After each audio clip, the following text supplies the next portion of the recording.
কিভাবে মানসিকভাবে স্ট্রং হবেন বা স্ট্রং থাকবেন সে সম্পর্কে 7টি উপায়। নাম্বার 1, যা ঘটে গেছে সেটা নিয়ে আফসোস করবেন না বা চিন্তা করবেন না।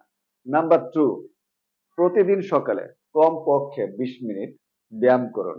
নাম্বার 3, কারো কাছ থেকে প্রত্যাশার চেয়ে বেশি কিছু আশা করবেন না। নাম্বার 4, ব্যর্থ হতে ভয় পাবেন না। মনে রাখবেন, failure is the pillar of success. Number 5, কোনো ভুলের জন্য নিজেকে দোষারোপ করবেন না। নাম্বার 6, আপনি যা পরিবর্তন করতে পারবেন না তা ছেড়ে দিন। নাম্বার 7, আজ থেকে এবং এখন থেকে নেতিবাচক খবর দেখা বন্ধ করুন। আমার মনে হয় আপনিও যদি এই 7টি উপায় ফলো করেন তাহলে আপনিও মানসিকভাবে শক্তিশালী হবেন এবং আগের চেয়ে মানসিকভাবে শক্তিশালী থাকতে পারবেন। ভালো থাকবেন।